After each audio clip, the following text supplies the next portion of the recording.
everyone, and welcome back to our Develop Series podcast. This is your host for this series, Danielle Reynolds, and I am so excited to be back with you for our second episode. I hope y'all were able to tune into our first episode, Recruiting 101, Laying Your Foundation, where we covered all things recruiting process, building your brand, and how to stand out. A very useful episode to our audience, and I hope you found great value in it. If you haven't had a chance, I highly recommend going back to listen after this episode.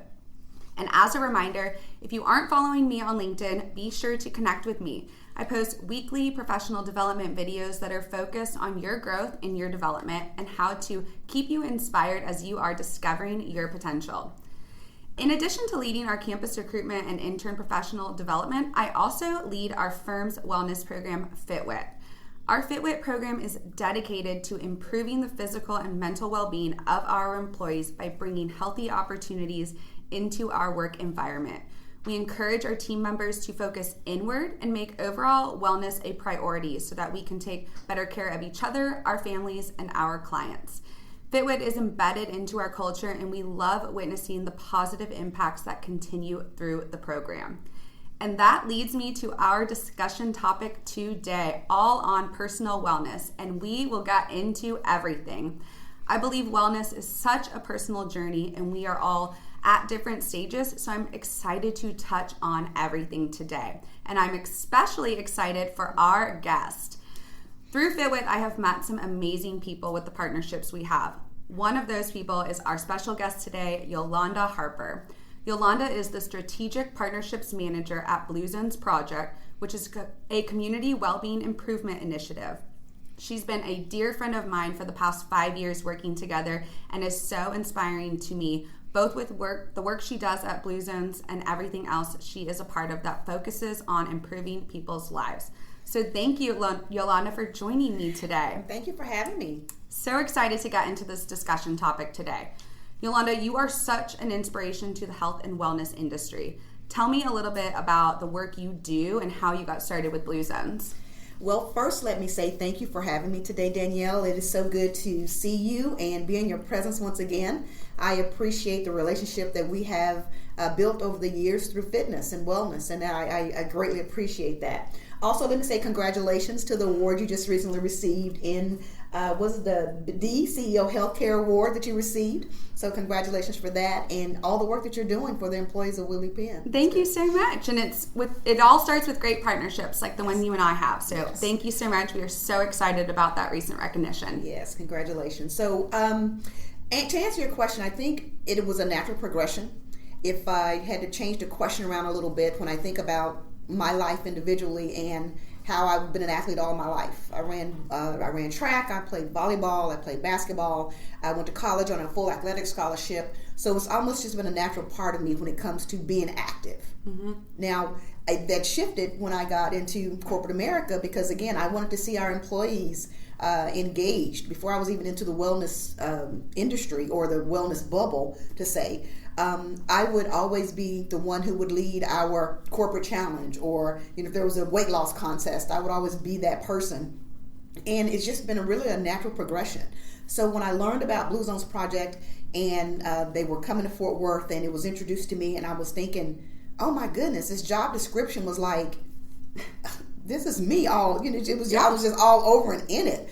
So with Blue Zones Project, what we're doing right now is we're implementing research and best practices to promote healthy and productive and engaged employees. Mm-hmm. And that's what I do at Blue Zones Project. And again, it's just been a natural progression to be where I am, but I have always had a passion for just helping, assisting, providing resources on how people can live and operate at their very best. Well, you do a great job at that. And Yolanda brings the energy. And I think you are such a great representation of not just Blue Zones, but what it means to live an active, healthy, overall wellness lifestyle. And so you are amazing. So you keep so many people inspired on a daily basis, right? It's what you do. It's who you are. It's embedded in you. So tell me about how you keep yourself inspired and why health and wellness is so important to you. I think one of the ways I keep myself inspired on a daily basis is I protect my peace, if I can say that. I protect my peace. I surround myself with those things and people that I love, those things that bring me joy. I love books. I love having a book in my hand. I love reading. Affirmations are important to me. I believe the most powerful statement is an I am statement. And be careful what we put after that. So the I am statement. The I am statements are so very important. Also, the people that I'm connected to. Sometimes, whether it's a phone call, whether it's a text message. I have, even my timeline on social media, I have gotten away from those people. If it's some crazy stuff, I don't even snooze people for 30 days. I just delete you, So Love that. I protect my peace. So whether I'm listening to music, whether it's coming internally through my what I'm viewing or what I'm listening to, I just kind of protect my peace. But in full transparency, on the flip side of that, sometimes it's difficult to stay inspired. We just have to be honest and say we just have those days. And I believe some of the most difficult times that I've had is when I've encouraged the most. So, you're always the encourager, you're always a motivator, but then sometimes you sit back and say, well, what about me? Who's going to encourage me? Who's going to motivate me? And then that's when you just have to dig deep and say, put on some music, go for a walk, so. Very interesting and very transparent too. Yes. I love that. And Yes. I think, when you are like the way you and I are wired, you want to give a lot and encourage people, but you have to remember that we've got to fill our own tanks, right? Yes. And in order for us to be that encourager, Yes. to uplift others, you've got to keep yourself uplifted and Yes. positive and fill your joy tank and keep your cup full. I like that joy tank. Yeah. I refer to it as keeping my cup full. I can serve from my saucer, but I'm going to keep my cup full. Keep it full. Keep it I'm all full. about that. That's I love good. that. So Blue Zones does an amazing job encouraging communities to live longer, healthier lives and focuses on the Power 9. So tell us a little bit about this and why this way of living can be so beneficial to our overall wellness. Okay. Dan Buettner is a National Geographic scholar, and he traveled the world and found that there are 5 places around the world where people just live measurably happier, healthier, longer, and better. After they did the research of these 5 areas, they also found that all 5 areas had 9 things in common. We call them the Blue Zones Power 9. Now, not to go over all 9 of them, but it's not rocket science. It's being active. Something as easy as parking, farther at the grocery store and getting those unconscious calories, taking the stairs instead of the elevator. Those are just little ways that we can do it. Family. One of the Power 9 is the right tribe, and we talked about that. Connecting yourself with good, healthy people. Also, one is purpose. So when you look at that, like I said, it's not necessarily rocket science, but I think why it's so beneficial and important to overall wellness is, we talk about generational wealth a lot, but do we really talk about generational health? Do we talk about those things that are passed down, through genetics? I just recently had a situation. I had a potassium deficiency. And I'm sitting there and I'm talking to the doctor and I'm like, but I do this, and yes, I do this, and I work out, and my diet isn't 100% because I do like Whataburger. But at the same token, I balance, right? And then I told him, I said, but he kept saying, but what about your mother? Mm-hmm. What about your father? What about your siblings? And I'm thinking, here I am dealing with something that, okay, yes, I understand my body, but you keep referring to things outside. So when I say that, we don't understand how the overall wellness and the peace of mind comes with something as simple as, I feel so accomplished when I can get up and go work out every day or every morning, and I've already accomplished some goals by 8 a.m. Yeah. So that sense of wellness and peace that I have with that is just amazing. So I think overall, just a beneficial, you think about overall wellness and living this lifestyle, there are just some principles and disciplines that we have to implement. Some people are like, well, I don't want to live to be that long, whatever. Not that we can control it. But, just to live a long, active, and balanced lifestyle, the people that they have studied, they all have, there's some things that they just implement in their lives. I love it. I think it's so practical, right? To fit into your life. It doesn't have to be as crazy, Yes. You don't have to eat perfectly all the time, or if you miss a workout, that's okay. Yes. But what else can you work on that is going to not replace it, but it's just all the way it all blends together. I think it's just a practical way of living, and that's why I think I'm so drawn to Blue Zone. So if our audience hasn't even heard of Blue Zones, I highly recommend researching Blue Zones. Get the book that you just mentioned. Yes. It's a great book, but just really practical advice of the way to live life. Yes. So let's talk about work-life blend. And I'm using that term, which a lot of people may not be familiar with, but I think it makes a lot of sense, right? And sometimes work-life may not be a complete balance, right? You know, a balance means even distribution or when different elements are equal, but a blend, and this is just to me, means combining things together, right? In this case, we're talking work and life. So here we are with this term blend and learning how to blend these two very important worlds and aspects of our life together. So sometimes the blend can be more equal, other times more off balance, which is okay, right? As long as we are staying mindful of each of those shifts and learning how to blend and balance ultimately in a healthy way. So how would you define work-life blend or balance, and why is this so important to our personal wellness? I think it's very practical when you are setting healthy boundaries. And I think it's important because, and actually it's interesting because I've even replaced the word balance with priorities. So work-life priorities. Because when I think about the word balance, I don't know why, my goofy self, maybe I think of this, clown in the circus and they're on this unbalanced, wobbly thing and they're throwing the balls in a circle and God forbid one falls. I think that's sometimes how we look in life. We have all these things that we're juggling so my thing is when I say work-life priority, it's been interesting because when I'm at work is my priority. This is when I say priority, it simply says this is my focus right now. When I'm at home, that's my focus. That's my focus. So just being able to just have that boundary, and yes, blend, especially now that we're working from home. How do you separate? There's one thing when you're at the office and you come home, it's easy to separate. Now, many are working from home, and I still believe the key principle to being successful with this is still setting those healthy boundaries, and that's with work and that's with the family. I love that. I love the priority thing. I think, and that allows you to be present with whatever you're doing. Yes. And that's why I think, it's okay if things are, if you're having to give more priority to work, right, at a certain time in the year, or if you need to give more time to family. It's all about what's your priority and how, like I said, how we're blending those things together and making it all work in a healthy way. In a healthy way, yes. Yes. So I have taken a purpose workshop with you before. You were my purpose workshop leader, and I highly recommend anyone to attend if ever given the opportunity. So can you talk about why finding your purpose and wellness go so hand in hand? I know you kind of just mentioned purpose, but why do these things work so well together? I think they work well. Let me first say that the next opportunity, if you're interested in taking a purpose workshop, will be December the 16th. And it's a 1-hour lunch and learn, and it's from noon until 1 o'clock. And you can go to our Facebook page and register. It's for free.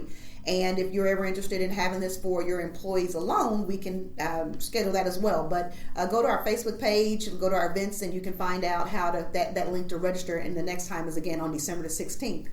Now, when you think about the purpose workshop and purpose and how this goes hand in hand with wellness, it's simply because a jack of all trades, a master of none is overrated. Superwoman died because she was trying to do it all. So when you think about purpose gives you an opportunity to focus on that one thing or that area of things that brings you most joy and fulfillment, and giving your whole self to that. So I'm not trying to give you 5% here, 5% there, and over 10% here. Let somebody else, if that's their strength, if that's their area, let them do that. But right here in this element, in this space, if I can give you 100% and I am fulfilled, it's reciprocal. So I think with finding purpose is finding your piece of the puzzle. We're only one piece. And I think we've spread ourselves so thin. The term multitasking, that's overrated. That's and it's dysfunctional and it's unhealthy. Agree. Okay. So I think when you talk about purpose just gives you that intention, that focus on, again, those things that bring you joy and fulfillment, and then that's where you spend your time. I love that. It's your superpowers, right? It's your superpowers. And building your tribe yes. of who else is really good at other things that can help you. I love that. I love the purpose. So what are some of the best practices for living in purpose, and what are some of the benefits we see living this way? First, I would say identify and operate in your strengths, your gifts. It's one thing, say for instance, because we're both interested in fitness and wellness in this whole space, is it's one thing that we read a magazine on how to do the workout, but it's another thing when we actually go do the workout. So it's one thing to identify your strengths, it's another thing to operate in it. So I would just say identify and operate in your strengths and your gifts. And also, I mean, there's an example that I use all the time. It's, and I think I shared this on the Purpose Workshop is, right now, if I thought about if I want to go back to a school to become a phlebotomist, training, whatever, certification, whatever, I think I could do that. But that wouldn't be putting me in my best space because I'm horribly afraid of needles. Mm-hmm. So although I can do it, is that the best place for me? So when you talk about purpose and wellness and what that looks like, it's really more so just finding that fulfilling space. Finding that fulfilling space and just operating your gifts. And I talk about Strength Finders all the time. That I think that just totally changed my life. So if you haven't taken the Strength Finders assessment, you can go to their website and do that. I love that. And I love how you say put it in place, right? I love that actionable tip, right? So not just finding your purpose, but putting it into action. Yes. Using those superpowers to benefit yourself and others. Yeah, finding out where and how it shows up in your life. Yeah. Well, I love it. And I save my Purpose Workshop worksheet on my desktop, and I check it out every once in a while just to go back and see, what I chose as my purpose and how I need to remember that I need to go about living life that way. So I love that. So let's shift gear a little bit to talk about health in the workplace. Okay. So what's the role of companies and the individual as far as workplace health and wellness goes? We have to understand, first of all, that healthy employees are productive employees. And when we say health, it's all encompassing. It's mental health, it's physical health, it's emotional and financial. So when you have an employee who is healthy, they're going to be more productive, which for the company is bottom line is increased. So for the customers, for productivity, all of that. So productivity is increased, all of that. So that's very important to understand that. And also, as far as workplace and what health goes in wellness, I believe, with the employee assistance programs, one of the things that I saw when I was, working with my work sites across the city of Fort Worth is most employees don't understand the depth of the employee assistance program. So I think now more than ever should be a time that companies are highlighting the number of resources that are available. And it's an employee benefit. Right. So it's like, EAP, okay, no. Right now, I mean, and I will be not ashamed to say, I've taken advantage of my EAP. I've gone to counseling. I think we had like 5 sessions, for free. Yeah. We need to take advantage of that, especially during this time. So again, there's so many different resources that are embedded within, or the benefits embedded within the employee assistance program. I think now more than ever, we really need to be highlighting those benefits. Yeah. And sometimes, we as individuals may glaze over it, right? Like it's a long orientation, you go through it, but I think there's a role that a workplace plays in this all. It needs to be embedded in the culture. It needs to be who your company is.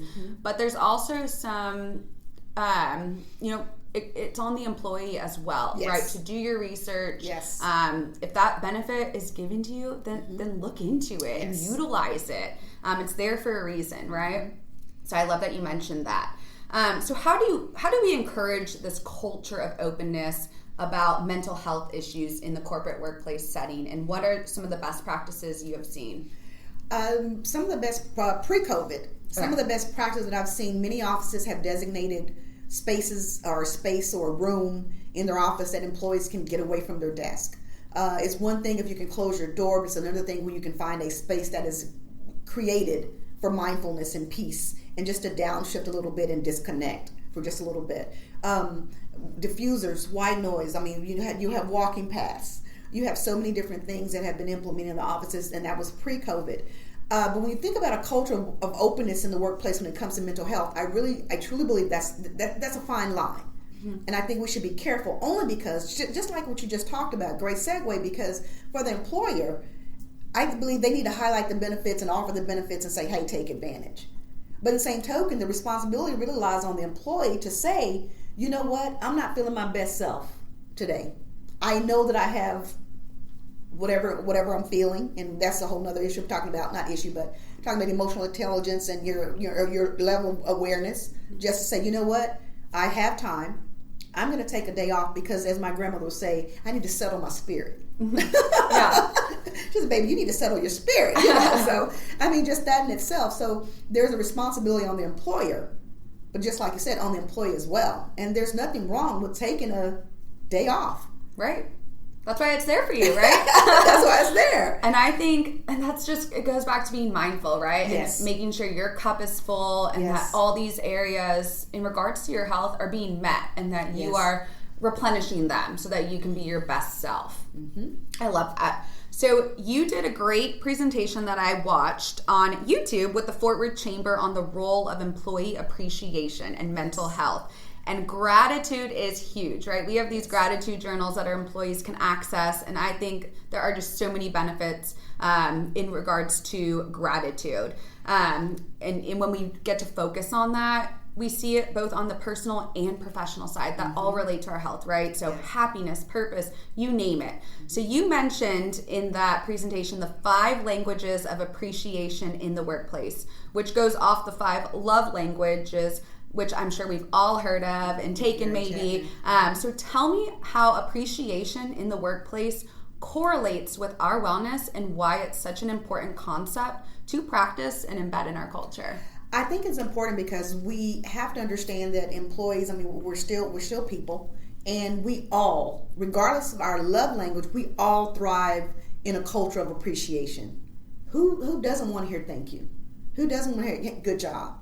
Alrighty. So when you look at the 5 languages of appreciation, that, like I said, that are the same 5 love languages that Gary Chapman talked about, it's taking that time to identify what is yours. What is your language of appreciation?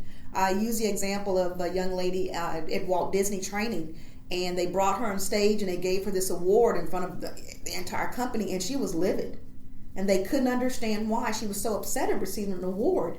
But that wasn't her language. If that director CEO would have pulled her to the side one-on-one and given her that award, that would have been more fulfilling for her. So now we've created this, well, they created, but I'm sure they worked all that stuff out. But I mean, when you just understanding, but even this, when you look at the statistics on appreciation, employees don't feel appreciated. And if employees don't feel appreciated, I go back to question, are they working and doing their very best? Mm-hmm. And you want them to do their very best. So a simple and genuine, hey, how are you doing? Hey, do you need any help with anything? I know we are not touching with our disconnected, socially distancing. Just send what if you just check your email, you got a cyber high five? So there's different ways that we can do it, but I think it's a very important concept. Yeah, I love that. I mean, and I tried to buy the book, and it is sold out in a lot of places. So this must just be a hot book right now. Oh, wow. Because I love the concept of that. I think, and like you said, I challenge teams to do this, leaders of teams to find out what your team, what they need, right, as far as appreciation goes, and how you can be the best leader to them. I think there's so many benefits. Genuine. Yeah. It has to be genuine. I mean, and we know when it doesn't come off right. So it has to be genuine. So I encourage, to even include the training in leadership development, because it's it flows from the top down. And I mean, from colleague to colleague, you say, hey, that was a great job. I appreciate that. But when it comes from higher up, it's a little different. If it's not genuine, it's like, okay, I got you. Right.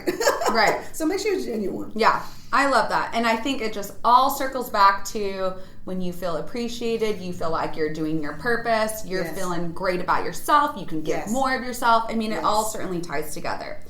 So since March, companies have been pushing hard to keep business going, which means employees may have to work extra hard.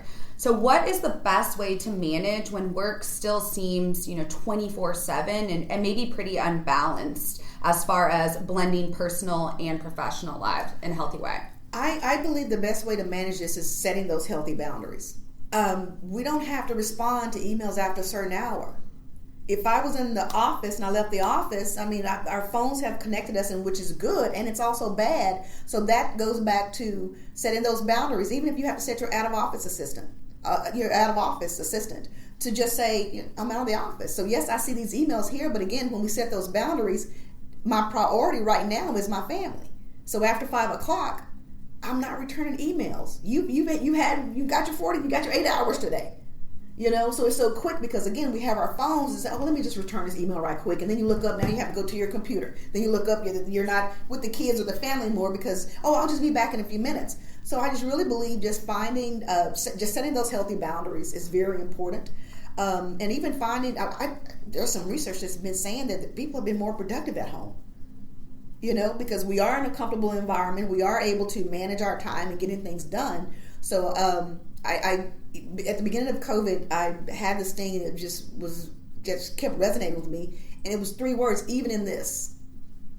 Even in this, we have been allowed to think outside the box. Things that people have said we couldn't do, we're not able to do, or were not even an option. Guess what? Now it's an option. So we've been forced outside of our box, and it's not a bad thing. So, I'm not giving credit to COVID, or I don't want to say, but even in the midst of this, the silver lining is we're still getting the job done. We're still getting the job done. And I think that's important. So again, just setting those boundaries at home and getting the job done, getting the work done. But when it's time to stop, 5 o'clock, if you walk out of the office at 5 o'clock, shut it down at 5 o'clock. I will say, if people need to get a hold of me, they can, right? So, but I love your even in this statement. Yes. What a statement of gratitude, right? Yes. The way we shift our way of thinking about a situation or anything. I'm going to steal that. I love that. Think about it. Even in this, Danielle, people are still getting married. Babies are still being born. There's a lot of good stuff that's still happening. So it's all about perspective and focus. So if we just continue to focus on, the hospitals are being, there's not many beds, and the number of deaths, the last 2 days, the number of COVID deaths. If that's where your focus is, that's going to drain you. But it goes back to what we were talking about. I'm going to protect my peace. I'm going to get enough information regarding COVID and what's going on around me to be informed. But I'm not going to inundate myself with it. That is now... so even in this, I go read a book, go for a walk, find that joy. Even in this, it's all about finding joy and the way we just look at things, I think. And there's so much power in that. So as many businesses look at extending remote work, going into 2021, what are some of the best practices that businesses and leaders can do now to better support the mental health of their employees? I think one of the things I would say, and the first thing I would say, is we need to give ourselves grace. We need to really give ourselves grace and give ourselves the area or allow ourselves to be flexible, because this is new to all of us. We didn't know we were going to be here, number one. Number two, we didn't know we were going to be here this long. And number three, we don't know how long we're going to be here. Right. So I think we need to give ourselves grace and give ourselves that flexibility to just say, what, we might not be able to do a 60, 90-day plan, because we might, so just give ourselves that grace. And then, like I said, just thinking outside the box on how we can stay connected in a disconnected situation. Whether it's the one-on-one phone calls, and I think also checking people's level of comfort. If I know Danielle's work language of appreciation is quality time, and if you're comfortable, Danielle, I'd like to meet you for coffee. That might not work with someone else. Okay, so I think the language of appreciation, and also just check the pulse of the employees. Check the pulse of the employees. It's one thing to do it in a group meeting on the team calls or all that. Everybody go around and tell us, how excited you are. Tell us one good thing. That's all fine and good. But how about just one-on-one saying, hey, do you need anything? How's everything going? I know you're working on so-and-so project. How's that going? So I think, again, going back to it being genuine, but just finding that time to think outside the box on how can we stay connected in a disconnected situation. Love that. Even in this, we have found out, I think it's allowed us to work on focusing on those areas a little bit more than maybe we ever gave them time thinking about, where we have to be flexible, adaptable, and innovative, right? Yes. In the way that we might learn to go about things. And it's not a negative way. I see all these cards, right? So glad 2020 is almost over. Worst year ever. And I'm like, is it really? It was a great year. We got more quality time at home with our, like you said, I just got married, so I got to spend less time traveling, more time with my husband. Yes. And I'm like, even in this, we can get through it. And there's so many positive ways. You might learn things about your team that they need from you as a leader that you never knew before. Right. So I love that. So tell me about how you personally, Miss Yolanda, separate your work from your home, everyday life now that most of us are working at home. Boundaries. I mean, I have my grand dude. He's 9. He will come over sometimes, and just sitting there with him while he's doing his schoolwork, and even in that, that's been challenging for the parents, the students, and the teachers. But I think that when I'm at work, I'm at work. I have an office, my home office, and I've kind of made it a routine that I get up. But when I work out, I get up and of course, we're not having to get dressed, but I go into my home office, and that's where I am the majority of the day. I don't take my laptop in my bedroom for any reason. I don't even if I'm working on my personal business stuff. My laptop in my bedroom is just not. That's my sacred space. So just really just setting those boundaries, and just like I said, when I'm in the office, I'm in my office, and sometimes I might want to work at the bar, or I might want to sit on the couch. And if I know I'm doing something, I can sit on the couch. But I just make it a point that when I'm at work. Now, we'll go do some laundry and come back and things like that. But yes, I just those boundaries. So are you a big routine person? I am. So tell me what your morning routine looks like. How do you set up your day to have a productive, feeling good about yourself day? My morning starts with my workouts, and I give myself about an hour. And of course, I'm not going to, we have a beautiful gym at my apartment complex, and there's plenty of space, and I go down there, and there's only probably usually me or one other person, so full equipment. So my morning starts really with my workouts, and those days that I'm not able to get my workout, it's like my whole day is thrown off. Because you have you have that 1 hour, you have that hour workout, you come home, you make your protein shake, you take a shower, you get dressed, and you're in the office by 8:39. So it's like this, So again, by 8:30, 9 o'clock, how much have I done? Oh yeah. My workouts in the morning are like non-negotiables. Yeah. And my husband's on board with that because I am just a better person when I get that in, and that is. I have built that part of my morning routine and how I want to set my days up for me to be the best person I can be and go about my life. Yeah, you think about what you've already accomplished. You set a goal to get up, get dressed, get to the gym, do the workout. Yeah. So you've already accomplished, how many goals, things you've knocked off your list just in the first few hours of the day. And I think in a remote setting too, it's probably extra important to have those healthy boundaries, but have your routines and make them non-negotiable, right? Yes. It's just like any work meeting. You have to have your priorities for yourself, and you've got to stick with them, right? And so I'm all about that. Yes. So lastly, what is the best wellness advice you have ever received, or do you have any helpful resources that you want to share with our audience? I think one of the most important things we have to understand that self-care is important and necessary. It's not selfish.